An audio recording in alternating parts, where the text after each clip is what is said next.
Welcome to the Databricks Skill Builder series. We're glad you're here. All right, I've got two after. Let's kick this party off. So welcome to the Skill Builders seminar.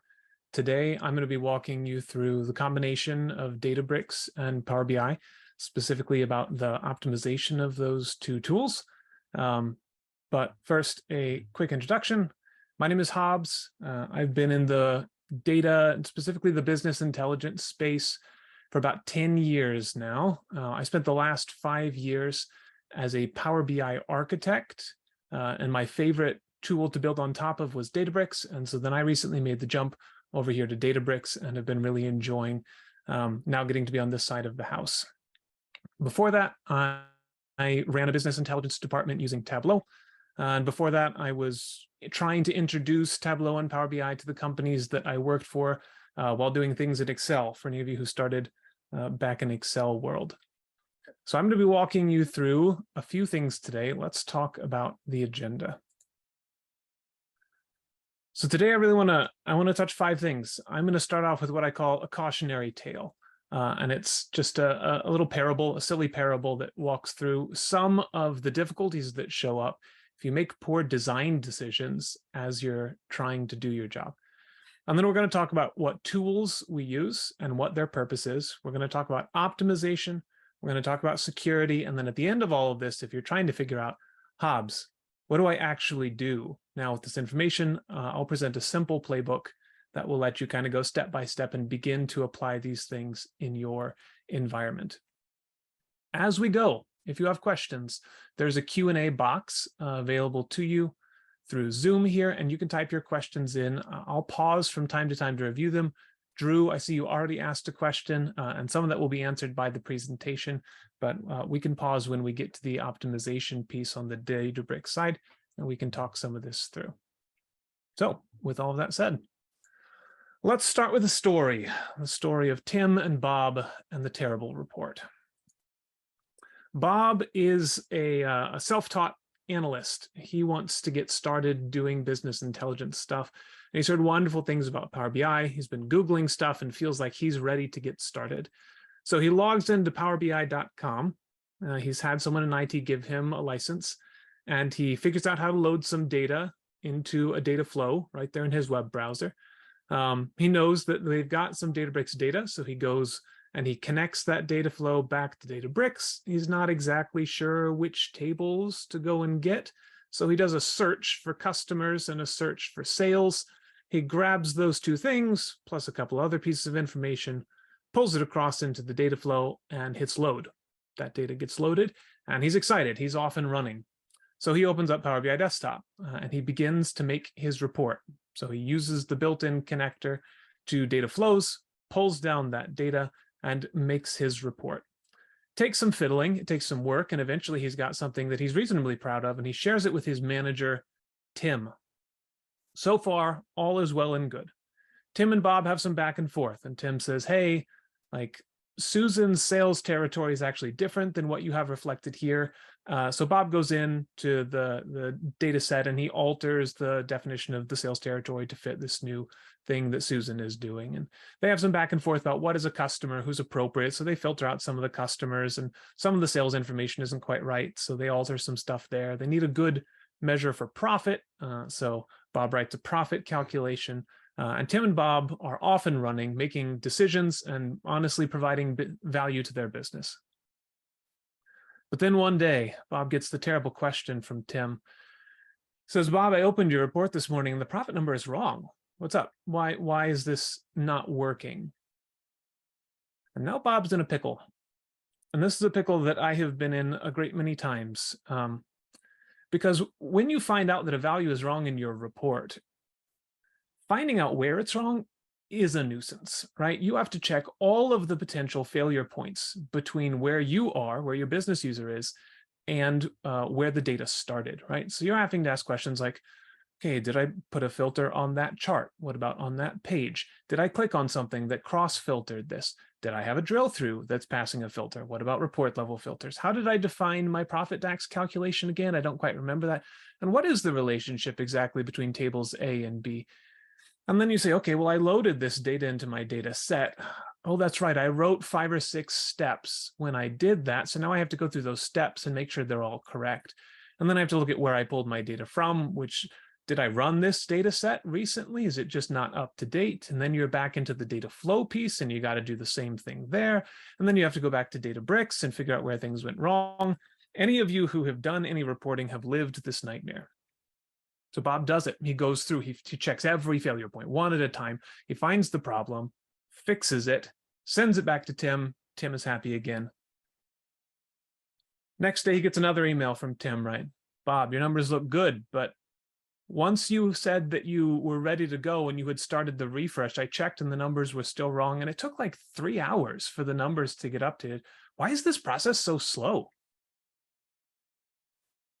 And he's back in his pickle now, right? You have to start going through every potential failure point to figure out where this is. If Bob is a really experienced employee, he'll start to have an intuition about where things might be. But where it actually is, right, that takes a lot of digging and going through things. So he looks at his DAX code. Is it running well, right? He looks at the refreshes of things. How long are they taking? Which tables are taking a long time? Why might they be taking so long? He makes sure that the refresh schedules of everything line up neatly. And he manages to improve the time from 3 hours down to 1.5 hours. So great work, Bob. And then one of the worst questions, right? Tim comes back to Bob and he says, look, I'm much happier with how quickly I can get information, but Lisa has a profit report as well. And Lisa's profit number is different than yours. Whose number is accurate? So you get the point, right? At this point, what we're witnessing is the difficulty of and the potential bottlenecks and trouble that will pop up if we make poor design decisions. So what are some of the design decisions that Bob made in this process, in this cautionary tale? So here are some of the things that I mentioned that he had to do, right? He had to make a profit calculation. Where did he do this? What tool did he use? Well, as far as Bob knows, a Power BI report is kind of its own thing. For those of you with some experience, you will know that there's 2 distinct pieces in a report. There's the front end piece, and then there's the back end piece. And the back end piece is more like a tabular analysis services cube. But for Bob's purposes, right, he makes this calculation in the report. He knows that there's some custom sales storage logic. He builds that into the report. He has to make a calculated table for some reason. Maybe it's a date field. So he builds that in the report. He has to do some filtering, does that in the report. Down it goes. Some of these things he's doing in the data set. Some of them he's doing in the data flow. But in each case, one of the questions we need to ask ourselves is, what is the right place for this kind of activity? So this leads me to my first general rule when you're doing Databricks and Power BI together is use a tool for its purpose. Think about the tools available to you and pick one that is actually going to use the tool for what it is primarily designed to do. Which of course begs the question, what are our tools? So I'm going to walk through each of these tools one at a time. The ones on the left-hand side there, those are all Databricks tables. And the ones on the right are a few different Power BI artifacts, the data flow, the data set, and the report. And again, in some cases, the report and the data set are one file, and in other cases, they're going to be split up. So I'll talk about them separately because honestly, you should try and split them up wherever you can. So what are these things made for? What are they going to be best at? At a high level, what Databricks suggests, and any of you with a data warehousing background will recognize these concepts, if not these names, is to say, once you have loaded your data, you've grabbed it from wherever, it needs to go through a process before it's ready for business users. So they recommend essentially a 3-tier process, though you could certainly add additional tiers in here, which we call bronze, silver, and gold. At the bronze layer, this is just a raw copy of your data from whatever source system you got it out of. So you pull it in, you land it, you store it. Then you're going to take that data and you're going to cleanse it. You're going to get it all cleaned up. You're going to remove things that don't make sense. You're going to replace values that are incorrect. You may add some additional logic in here, additional columns. And then in the gold zone, you're going to take that nice clean filtered data and you begin getting it ready for actual people. So here's where you make it semantic. You make it look like human readable English, right? This is where you're going to aggregate things. You're going to take out unnecessary information or things that are just too detailed. They don't make sense to be presented at that level of detail. So that's one of our tools, right? On the Databricks side, that's the bronze, silver, and gold. On the Power BI side, we talked about three things: the data flow, the data set, and the report. Data flows are a Microsoft tool. What it lets you do is take data from many different sources, land it in Azure Data Lake storage, connect multiple data flows together, and then pass that data off to a data set, which we'll get to next. I'm not going to stay very long on data flows because I think from a best practices perspective, there's basically only one or maybe two use cases where you should be using data flows at all. And there are some reasons for that, which we'll discuss in this next piece. But suffice it to say, if you look at this carefully, you'll probably think, that looks kind of like a bronze, silver, and gold layout, doesn't it? Getting data, cleansing data, connecting data between places, and you would be correct, right? Both of these tools are capable of doing this task. But realistically, Databricks is going to do it a lot better. So where possible, you're going to do things not in data flows, but back in Databricks. But I'm jumping the gun a little bit. Then we have the Power BI data set. So Power BI data sets under the hood in the background. This is a SQL Services Analysis cube. It's a tabular cube specifically. And all that really means for our purposes at a high level is that Power BI takes the data that it receives, it's going to compress it, right? It treats it almost like a JPEG, if you know how JPEGs work. So it's going to take your data, it's going to squash it down, it's going to make some dictionaries and things in the background to make the data as small as possible, and then it loads that data into memory, into your RAM, so that it runs as fast as possible. That's the primary purpose of a Power BI data set. This can be really nice. It can save you a lot of space. It can increase the speed at which queries can be returned a lot. And underneath this is all run by something called Data Analysis Expressions, or DAX. I know that an expression doesn't start with X, but Microsoft doesn't have the best track record at naming things. So DAX, Data Analysis Expressions. This underlies a number of other tools. If any of you have used SSAS, SQL Server Analysis Services, or if you've ever done get data in Excel, right? These are one and the same engine in the background. So here's another piece of the puzzle. What goes where? How do we decide which tasks to do in which spot? And this is my recommendation for how to think about this. Any task that involves getting and storing data should be done in the bronze zone, wherever possible. Anytime you are filtering, cleaning, or augmenting data, that is almost always going to be done in the silver zone. Whenever you need to aggregate or normalize, and we'll talk about normalization here in a little bit, that's going to be done in gold. I mentioned that data flows should not be used in most situations. There are times when you'll want to use it, but a situation where you would want to use a data flow is if you're going to have a poll from a data source. Databricks is an example. And that's going to be referenced by many different data sets, right? So you've got 10 data sets over here. They all need access to this table. It's a relatively large table. And you don't want to go back to your source system 10 times to get it. That would be an instance where you'd use a data flow. And it also can be helpful there to use incremental load logic instead of truncate and load, so that you're only getting updated records whenever you reach back to that source system. If you don't have a need for that, don't use data flows. It's duplicative. It's another copy of the data. It's another failure point you have to check. So whenever you can, I would say skip this.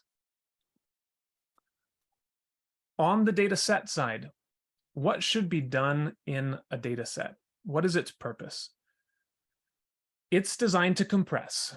That's the main thing. Take your data and squish it. And it does two other things very well. And one of those is dynamic calculations. So if you need to do a calculation over an entire column and that needs to change dynamically based on the selections or actions of an analyst, that's what I'm going to call a dynamic measure, dynamic calculation. Those belong properly in the data set. And the other thing that datasets do really well is it abstracts away for your report users some of the relational logic in the background. You just pre-build the relationships between tables, and those people don't have to ever think about it again. All the tables just speak to one another in a way that makes sense. What belongs in the report is interactive visual analysis.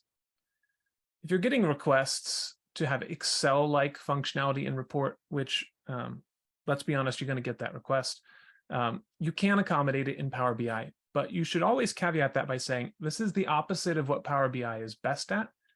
So you should avoid those things and keep it visual where you can.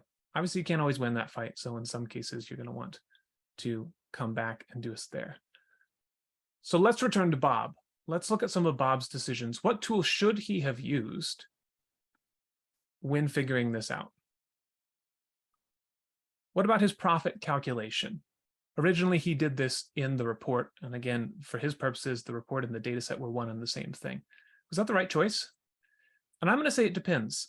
I saw a question in the chat just now about calculated columns versus calculated measures, and this is related to that.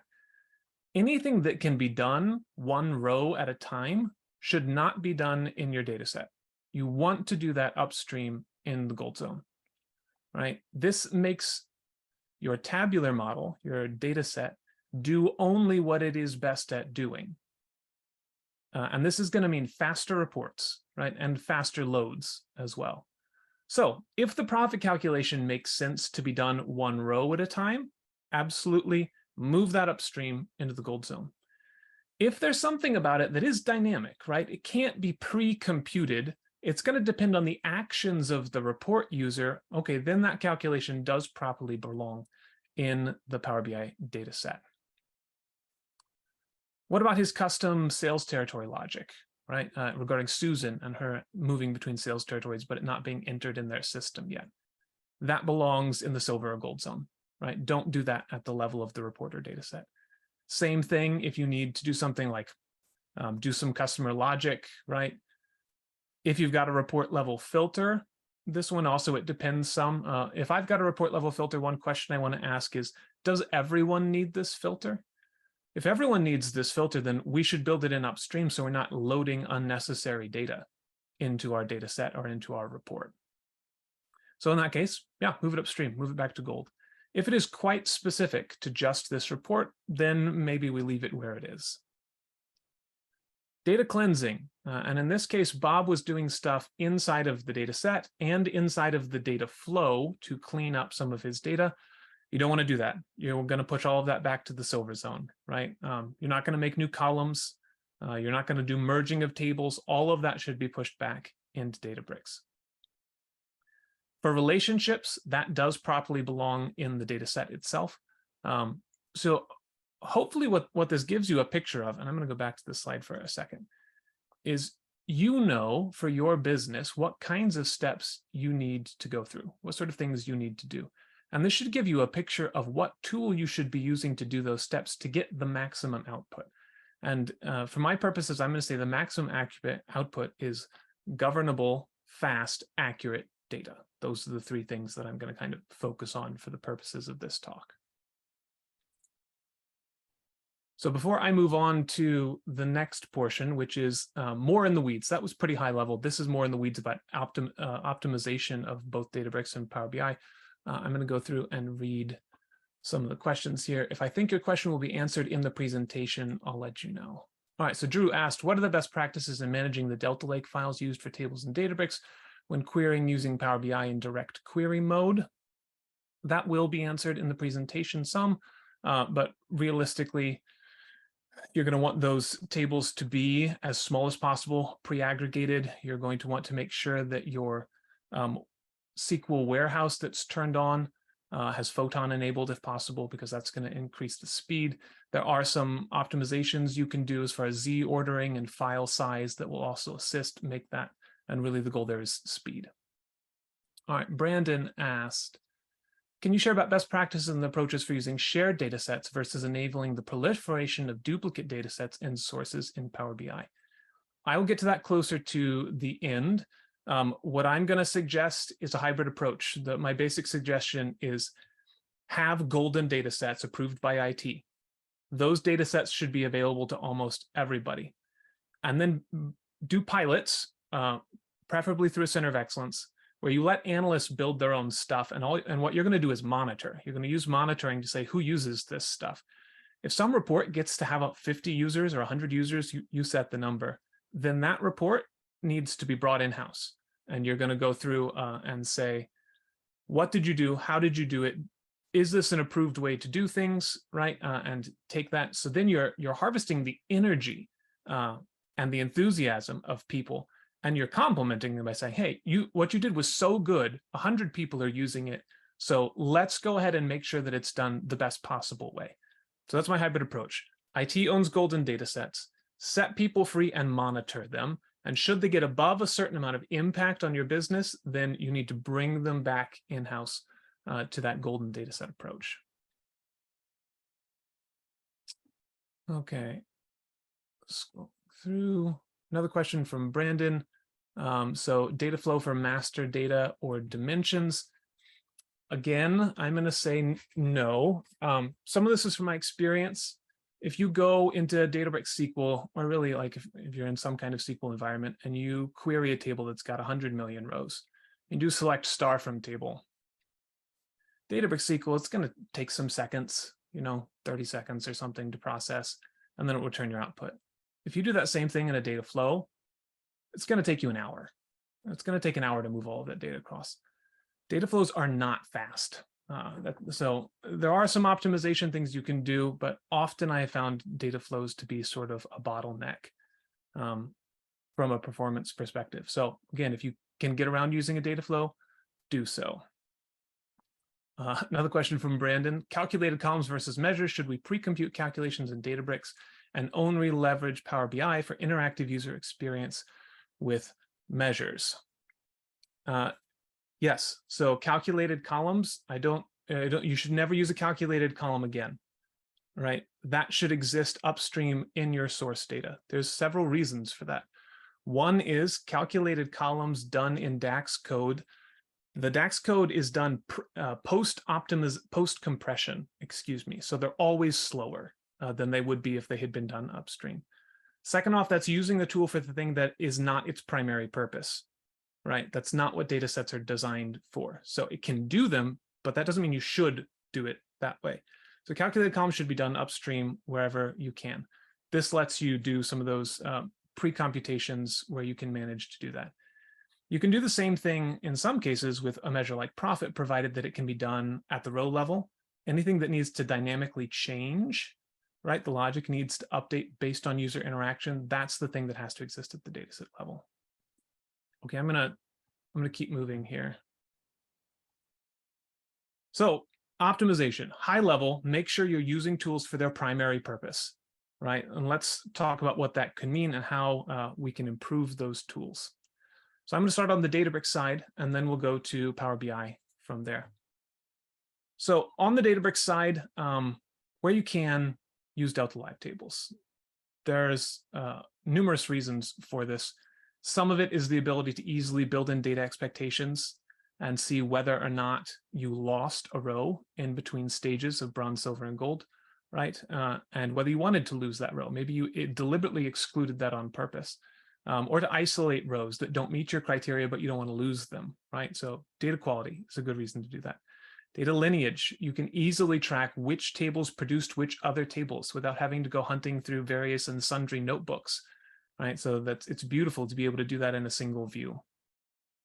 They also tend to be sort of pre-optimized, and I'll show you more of that in a second. So if you can, use Delta Live tables. Here's what that can look like as you're rolling things out, right? This is that data lineage view that I mentioned. So we can see everything that was upstream and downstream of a given table to see what impacted it and what things it impacts. Each of these boxes represents a table or a view that's being created by Delta Live tables. In the bottom left-hand corner, you'll see how many rows started there. And if the gray circle is any rows that did not meet our expectations, where we said this should not pass through, this should pass through, but we need to do this to it, right? All of those things are trackable here. So think back to Bob. Bob wanted to see why his numbers were not right. It's really nice to be able to come to a view like this and say, okay, customer landing had 750,000 rows. Customer nation had 750,000 rows. There are no rows that we dropped between those two. So that's not the problem, right? That kind of visibility is really useful. There are some optimizations we'll talk about here in a little bit, and I already brought up some of them, and some of these are on by default with Delta Live tables. So optimizing file size and z-ordering things are both some of those examples.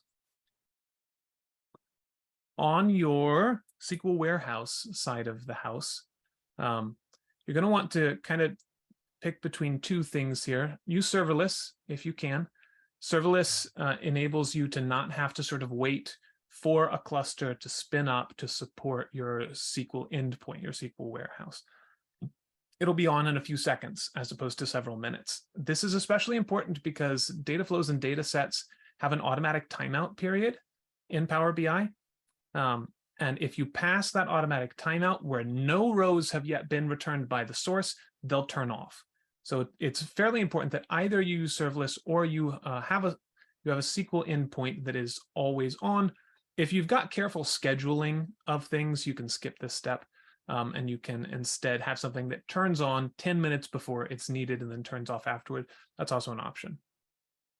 Photon is an enhancement to your data warehouse that enables you to get your results a lot faster, right? So that's an option when you're setting up a cluster to either pick serverless or to pick a cluster of some kind and add Photon to it, to Photon-enabled clusters. Third suggestion on the Databricks side, always Kimball, always Nmon.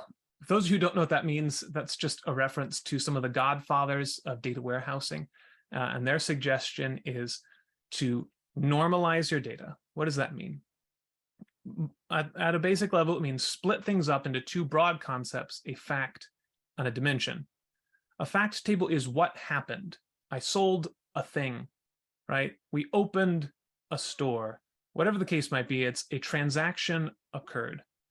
And a fact table should be the place where you're doing all of your math most of the time. You're going to sum this column up. You're going to average this column. You need to do a distinct count of this thing. That sort of math indicates that something is likely a fact table. Dimensions tell you something about what occurred, right? Okay, so I sold a box. I can then put a product ID, a number in my fact table that references my product table, and that tells me all the things about the box that I sold, right? This splitting of the stuff you need to do math to and information about it, additional information that you're not really going to do math to, is ideal for Power BI. Power BI loves this model. This is called a star schema, and it is exactly what Power BI is designed best to use. So where you can, when you get to the gold zone, sometimes it's appropriate to do it in the silver zone, begin moving things in this direction. Normalize your data, put it into facts and dimensions. These are some settings that you can apply to tables. And again, with Delta Live tables, some of this is on by default. So you're going to optimize. This is going to do z-ordering. Z-ordering makes it so that, again, in the far background, you have these individual files. And the table that Databricks produces sits on top of those files, giving you an interface to interact with them. Trying to figure out which files are needed to answer your query can be complicated. Much of this is done in the background, but you can optimize some of these things by z-ordering, which makes it less likely that you have to scan a whole bunch of stuff to find appropriate files. And you've also got the option to optimize the file size as well.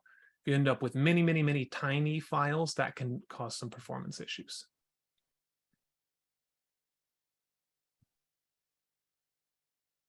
All right. Caching your tables. In Databricks SQL, you've got some options to come in and make sure that the tables are cached in advance of being needed by Power BI. There's a fairly simple way to do this. What you're going to do is you're going to write a SQL query that does a select star from the tables that are most used. You're going to take those tables. You're going to hit run. This query will run and it will move things into the cache for your SQL warehouse. Then you're going to schedule this to run every day at 8:30 a.m., right? 7:30 a.m., 6 a.m., whatever is appropriate. And that's going to be sure that those tables are ready and waiting when you get around to running things on the Power BI side of the house. We're going to talk about aggregations when we get to Power BI, because that's one of the places it's quite relevant.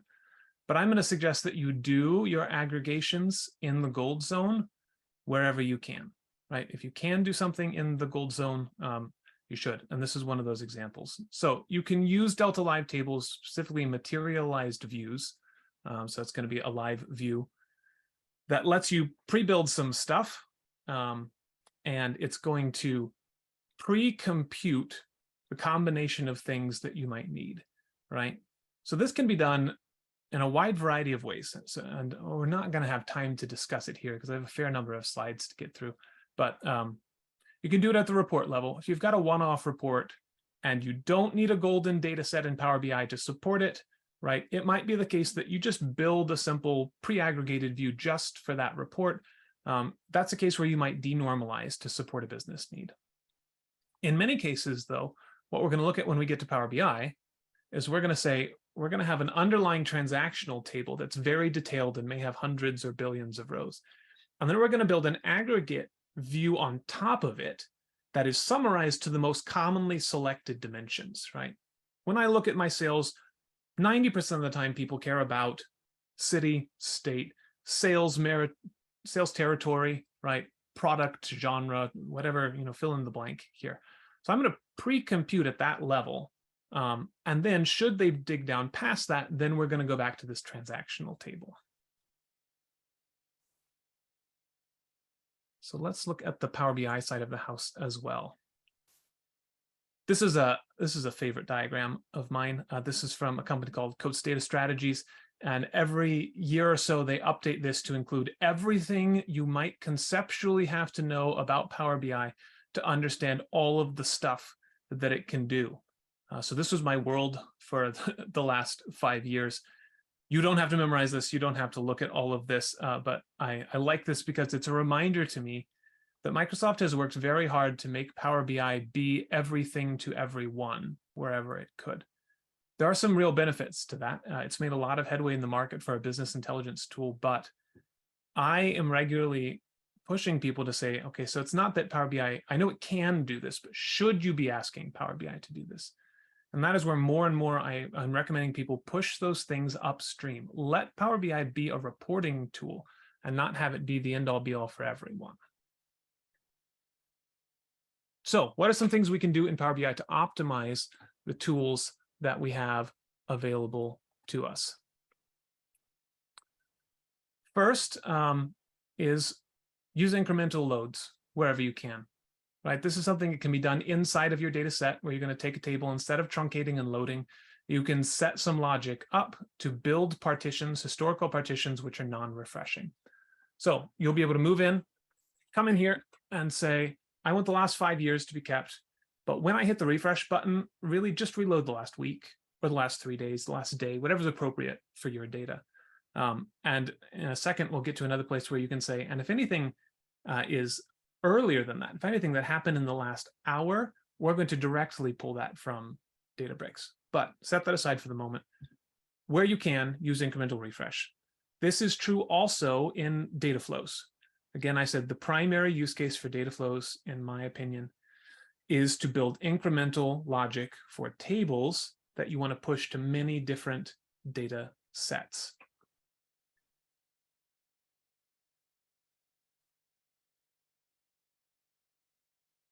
Where you can, minimize what you're doing in DAX and M. What DAX is good at is those dynamic column level calculations, something that you can't easily pass back in time to the gold zone. So let me give you an example. I had a client and they had data, and it was almost like a combination of a fact table and a slowly changing dimension, in that they kept every state of an order.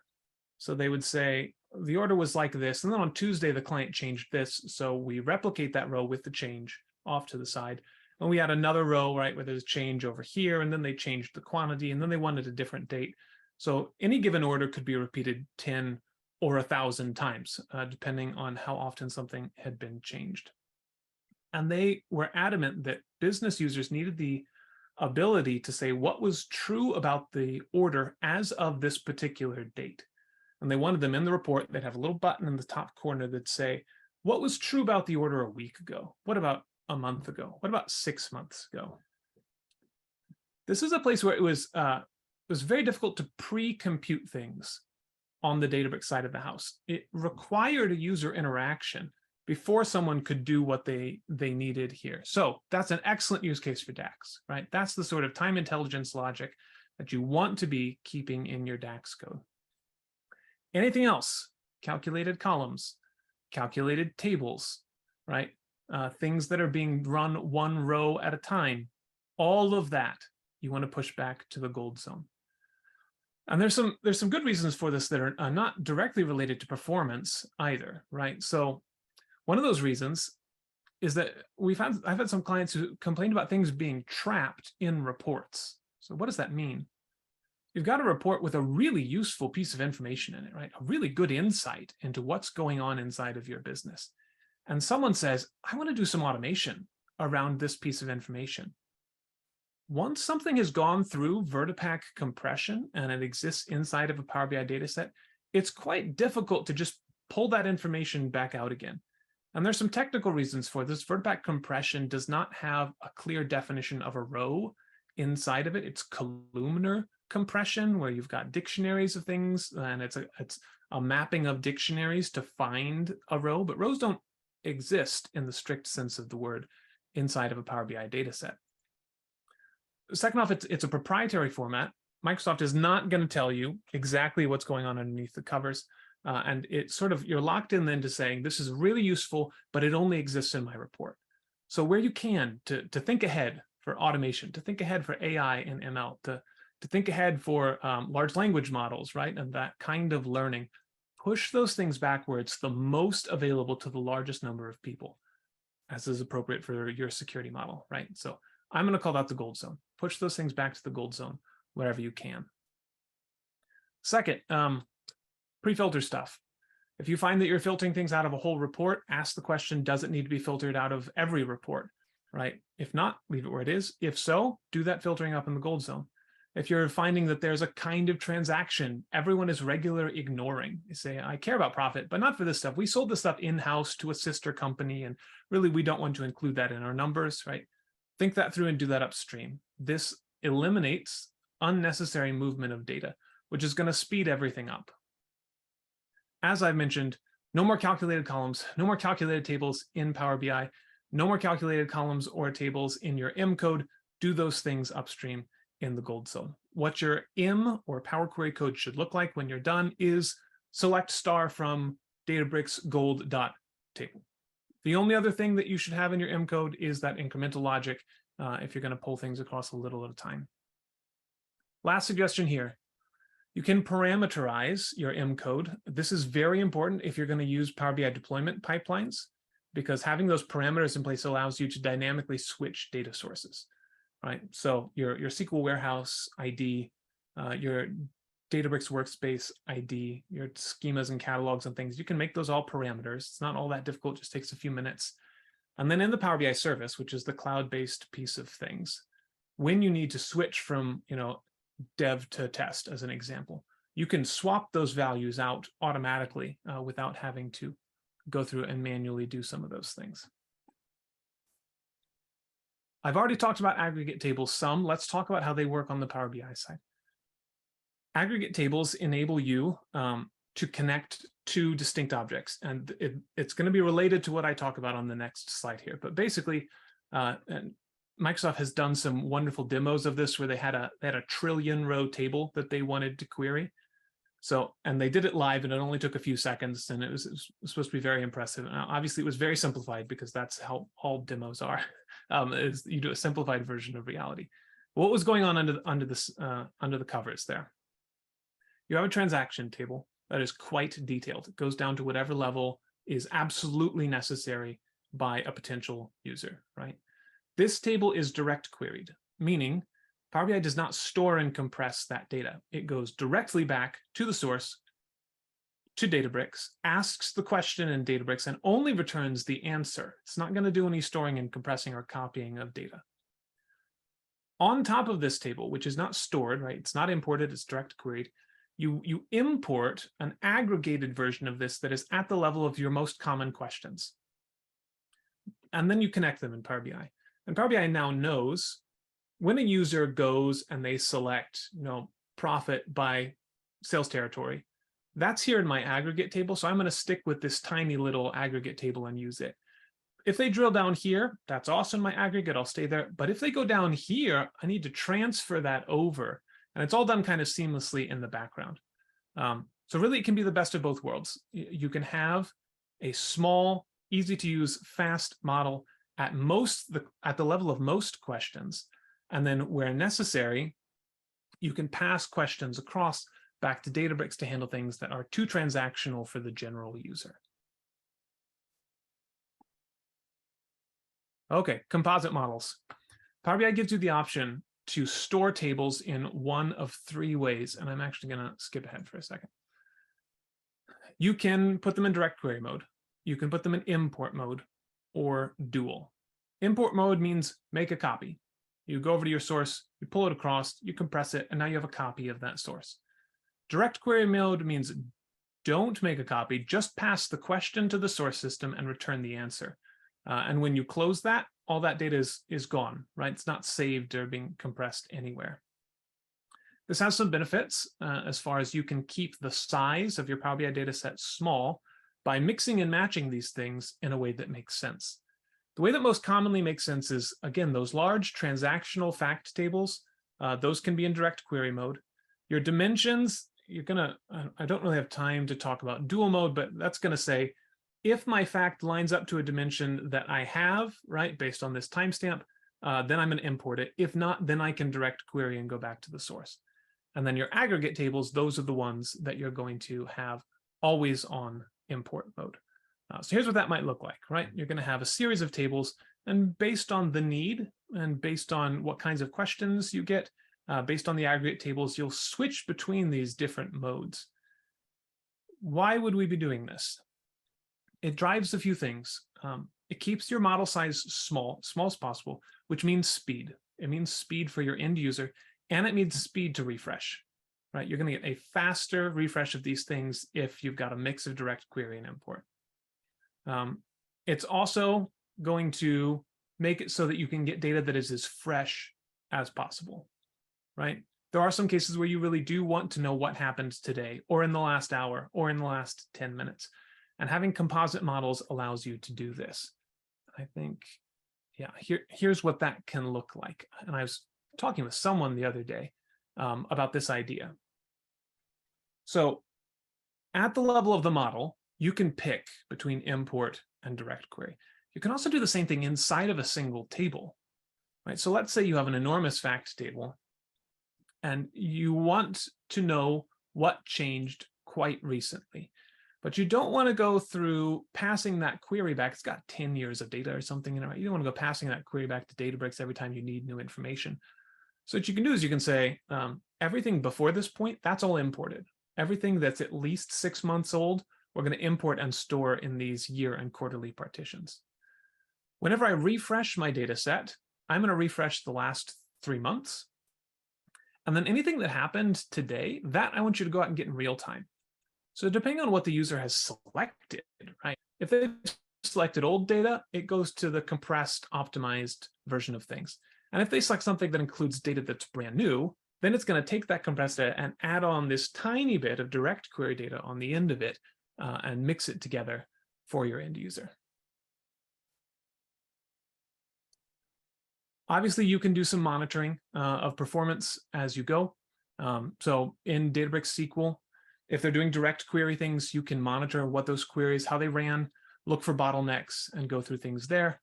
Power BI Desktop includes some really nice performance analysis that you can run there.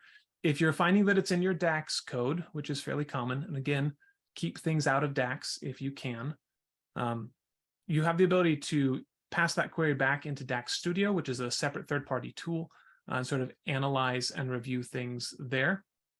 And that will give you an idea which part of your DAX code might be causing the bottlenecks. There's a wonderful tool called the Vertipack Analyzer, which takes the metadata from your data set and drops it into an Excel file for you. So it's going to show you like all of your columns, data types, how they're compressed, right? What sort of compression algorithm was applied to them, all of the relationships, all of your DAX measures, all of your DAX columns, the definitions of all of your tables, the definitions of all of those calculations. And this all gets passed out in a way that's really easy to read. And I often end up using it to go through and figure out where my bottlenecks are. Let me give you a simple example. It is almost always the case that you're going to find a Pareto curve when you start looking at columns in your data set. What I mean by that is, when you pulled things down to the Vertipack Analyzer and I go to my columns, I can see how much space any given column takes up out of the total space of my data set. And it's usually true that the top 10 columns, that's going to be like 80% of your total data storage is in those columns. Those are usually primary keys because, not surprisingly, primary keys do not compress very well. So you can use Vertipack to go in, analyze, and find those bottlenecks and remove them wherever possible. There's some other things here that are Azure specific, right? You can use log analytics and some other things on the Power BI side. If you've got Power BI Premium, you've got the ability to monitor utilization and see which things are running quickly and slowly there as well. Speaking of Premium, I put this here at the end. It's probably worth your time at some point to make the leap to a Power BI Premium rollout. If you're using Azure Analysis Services, Microsoft has been steadily pushing more and more features into Power BI Premium that they're not including over there. I don't know that Analysis Services is going away necessarily, but it is certainly not the emphasis of innovation and growth at this point in time. So at some point, for monitoring purposes and privacy purposes and some other things, it makes the sense to push things over into Power BI Premium. Okay, we've only got about 10 minutes left here. So let's talk about security real fast. This is typical architecture, very simple high-level architecture on the Databricks side of things. We're going to pull data in. We're going to do our data engineering, load things into bronze, silver, and gold. We're going to make some of those tables available both to data scientists, machine learning, and to analysts. A data warehouse is put on the end to handle through Databricks SQL analytical questions and to serve your BI layer, right? And there, that last box is where we get into pushing things into Power BI. On the Power BI side of the house, right, the very left-hand side here is where Databricks comes in. Databricks becomes the source. And you're going to be using that data both in desktop to build models or reports. Those should belong in a code repo. And you're going to push that out to different workspaces. And if you're using deployment pipelines to do dev, test, and prod, they'll move things between all of these different layers. So these are high-level architectures, but are useful as far as thinking through what I'm about to say next. One of the first things I'm going to encourage you to do is to try not to think about individual people, but instead to think about their persona. And I'm going to say the opposite of this in another slide, and I'll show you why.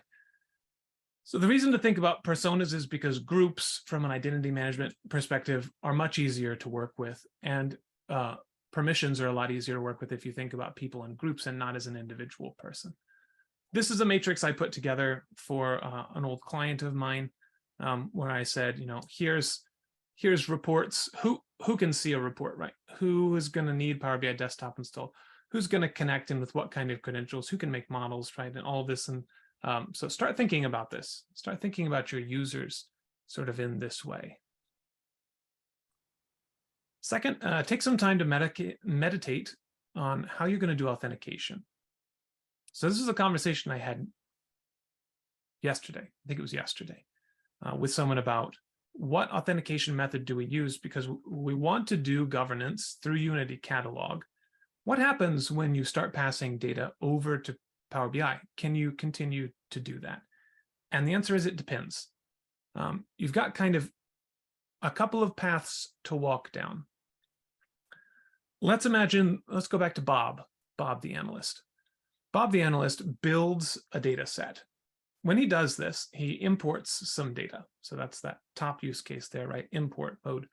Whether he uses a token or his own identity, he's going to pass those credentials across to Databricks.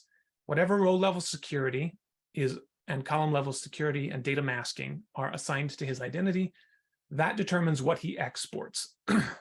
Presumably, if he's an analyst, he might have fairly high level privileges. And in that case, he's just made a copy of all of that data and brought it into Power BI with those high level privileges. At that point, you've got a copy, and anything upstream of that, all of that, that security layer that was in Databricks now is essentially irrelevant. In the same way, if you just dumped the data out of Databricks and put it in a CSV or something, right? Security is not all that important anymore because you've got your own copy of things. In that case, you have to rebuild security in the Power BI level, right? You're going to need to rebuild row level security and rebuild column level security and rebuild any data masking in Power BI to match, or in some case enhance, what would be present on the Databricks side of the house.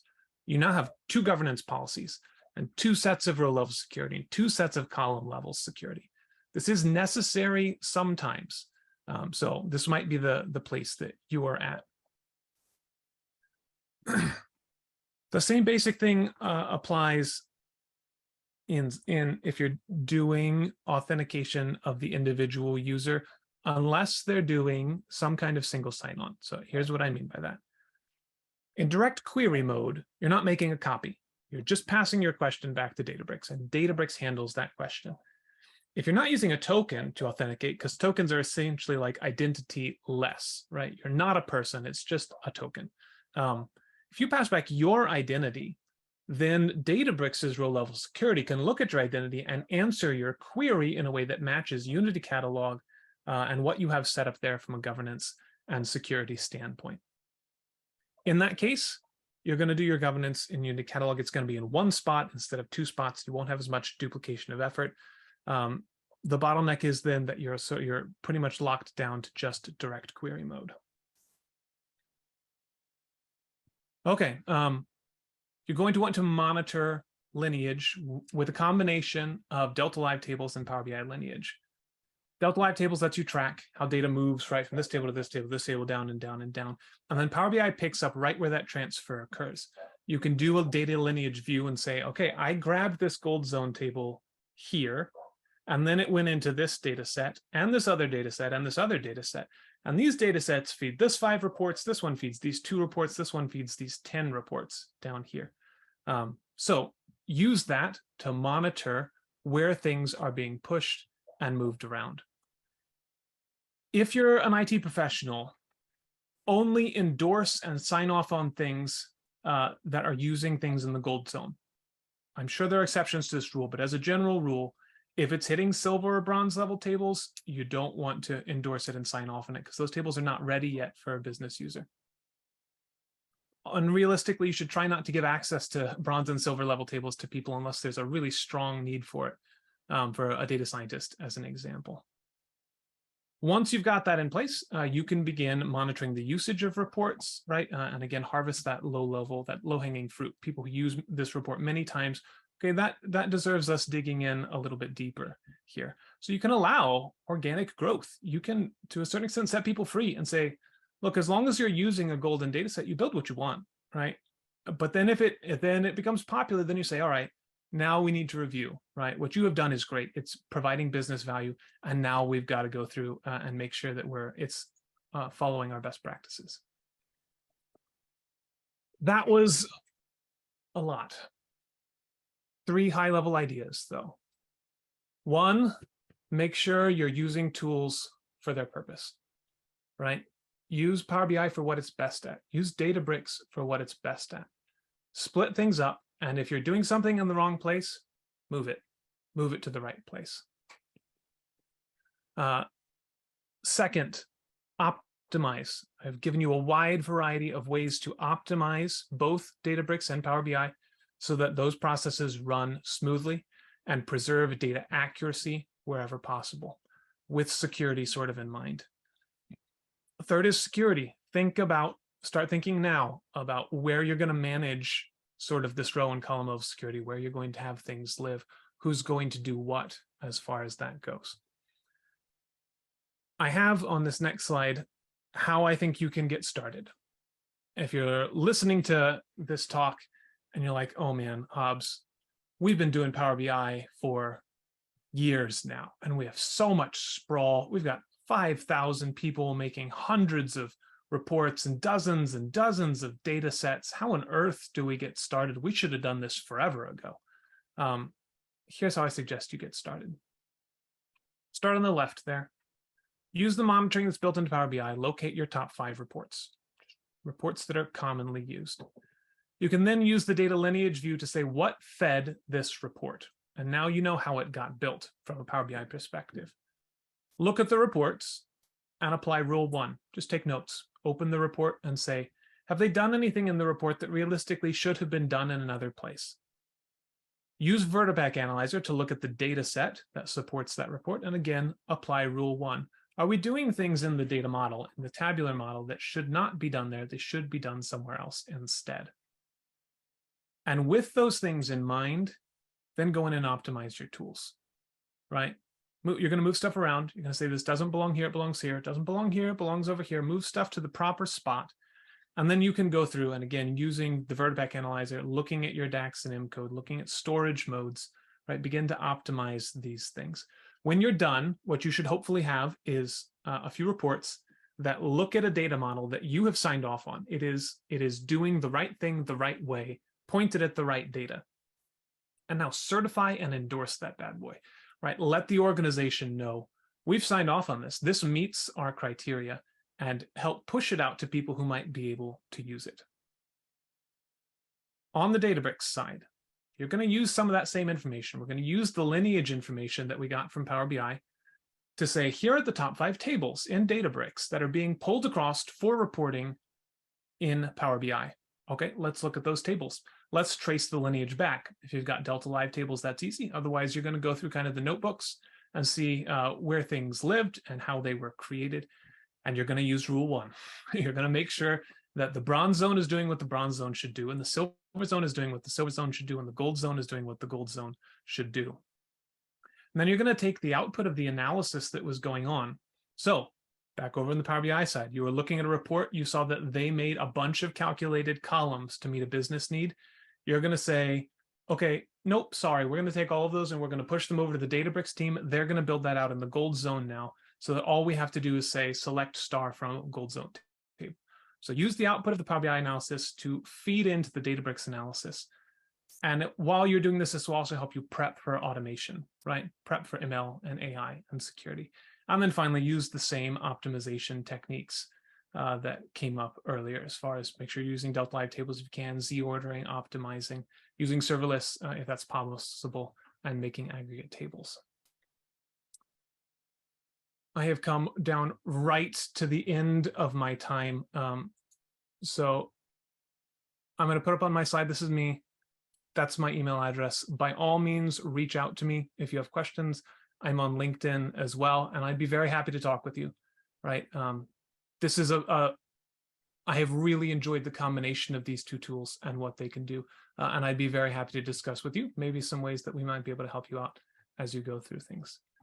I see there are a bunch of questions. I will try and go through and maybe type some answers in, but because we are all the way out of time, I'm going to go ahead and turn off the video and say thank you very much for joining me today, and I hope you learned some new things. If you want to answer your question, hang out for a little bit and I'll see if I can type in some answers for you. Thank you all for joining.